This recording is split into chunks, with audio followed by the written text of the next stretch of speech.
आपको बहुत समझदार समझता था। मैं सोच रहा था कि आपको समझाने की जरूरत नहीं पड़ेगी। जब इंसान टूटता है ना, सोचना समझना सब भूल जाता है। किस बात का आपको ज्यादा अफसोस है, इस रिश्ते के टूटने का या फिर लोगों के खुद गर्ज होने का?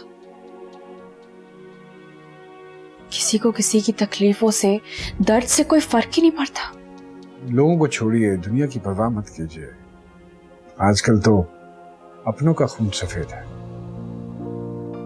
कोई भी मेरे घर वालों को और मेरे घर वालों की तकलीफों को समझने के लिए तैयार ही नहीं है। क्यों समझेगा कोई? बताइए, क्यों समझेगा कोई?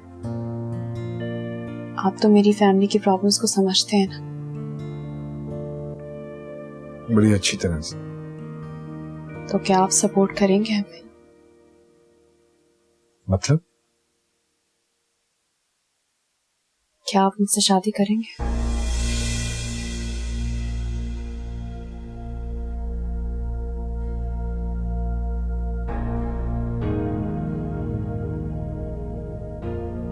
क्या? पता नहीं मेरी बच्ची की कब किस्मत खुलेगी। आजमाइश है कि खत्म होने का नाम ही नहीं ले रही है। इतनी मेहनत करती है, कोई सिला नहीं मिलता, कोई रिश्ता नहीं ढंग का मिल रहा हिना के लिए।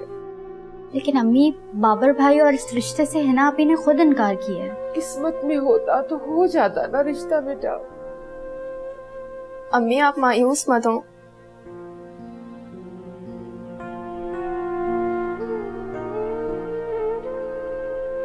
बाबर से मोहब्बत की, वो लालची निकला, मेरे कहने पे सबाहत के घर चली गई। वो भी लालची निकली। पता नहीं मेरी बच्ची के नसीब में क्या लिखा है। अम्मी, आप ही तो कहती हैं अल्लाह ताला अपने जिन बंदों को आजमाता है उन्हें नवाजता भी है। पता नहीं, बाज लोग अपने ही हाथों से अपना नसीब खो देते हैं। मेरी हिना उनमें से तो नहीं है। ऐसा कुछ नहीं होगा, आप अल्लाह पे भरोसा रखें। प्लीज अपने आप को संभालें। ये पानी पिए।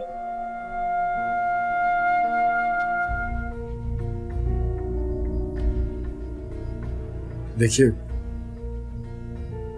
आप में और मुझ में एक बड़ा वाज़ेह फर्क है, आप जानती हैं ना। इस पर तो मुझे एतराज होना चाहिए ना, आपको नहीं। लेकिन मुझे एतराज है।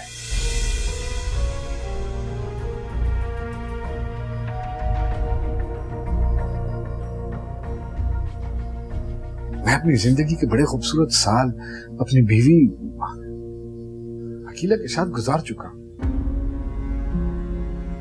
अब मैं नहीं चाहता कि मैं आपकी ख्वाहिशों का, आपके अरमानों का इस तरह गला दबाऊं। ये बिल्कुल ज्यादती होगी आपके साथ। मेरे साथ कोई ज्यादती नहीं होगी। ज्यादती तब होती जब कोई जबरदस्ती ये फैसला मुझे मुसल्लत कर देता, मगर ये फैसला मेरा अपना है। गलत कर रही हैं आप। ये फैसला आप मजबूरी में कर रही हैं, एंड आई एम श्योर बाद में आप पछताएंगे। पछताता वो है जिसकी ख्वाहिशात, मेरी कोई ख्वाहिश नहीं है, और मुझे आपकी जायदाद में से कुछ भी नहीं चाहिए। मैं सिर्फ अपने भाई, अम्मी और बहनों का मुस्तकबिल सेव करना चाहती हूँ, बस, और कुछ नहीं चाहिए मुझे।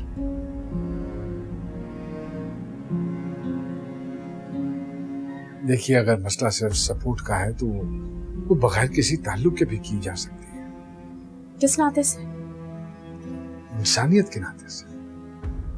और कल को जब लोग आपसे सवालात करेंगे तो आपकी इंसानियत मशकूक होकर रह जाएगी, और मुझे आपसे सपोर्ट किसी हमदर्दी या भीख में नहीं चाहिए। तो फिर मैं इसे अपना हक में समझ लूंगी।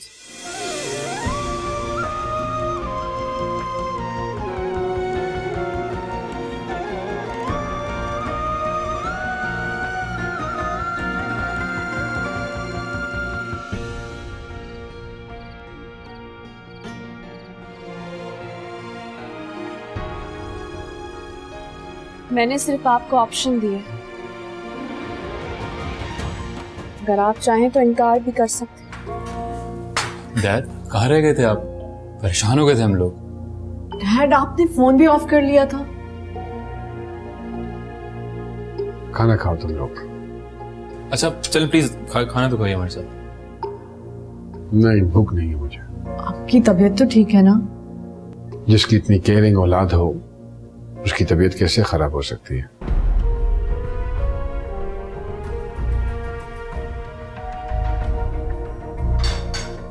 Enjoy your food.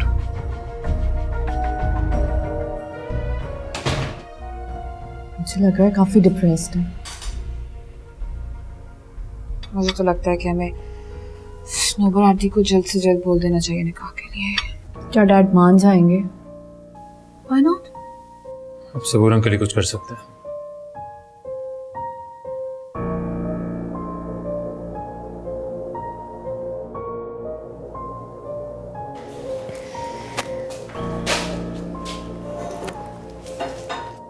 प्रोस्पेक्टस लिया है नान?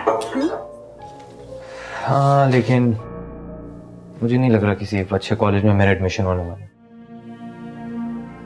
क्यों बेटा, ऐसे क्यों कह रहे हो? सबकी फीस बहुत ज्यादा है और गवर्नमेंट कॉलेजेस में सोर्स चाहिए। हमारे पास पैसे हैं ना सोर्स है। कहाँ जा रहे हो? कहाँ जाना है मैंने?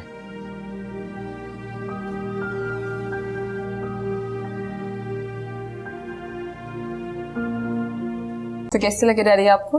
मुझे तो तुम्हारे ससुर पहली नजर में ही अच्छे लगते हैं। बहुत इंटेलिजेंट हैं और थोड़े शाय भी हैं। असल में ऐसी अनएक्सपेक्टेड सी मीटिंग थी तो थोड़े कंफ्यूज लगे मुझे। शायद कुछ कहना चाह रहे थे। I am not sure. Oh that's amazing. अच्छा मुझे ये बताएं कि एक मुलाकात काफ़ी है या फिर सोने में कहूँ आपको मिलने के लिए? नहीं, आई थिंक फोन पे बात हो जाए तो वही बेटर है, फिर देखते हैं क्या होता है। चलिए मैं आपको उनका नंबर टेक्स्ट करती हूँ। Alright. Thank you aunty. No formalities please.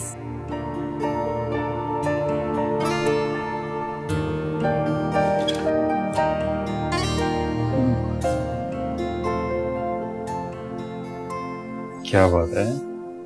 What happened? क्यों मुस्कुरा रही हो इतना? Would you believe कि स्नोबर आंटी को तुम्हारे डैड पसंद आ गए हैं? गुड। और डैड को पसंद आई है वो? नहीं आई तो आ जाएंगी। What's a big deal? क्या मतलब? मतलब ये है कि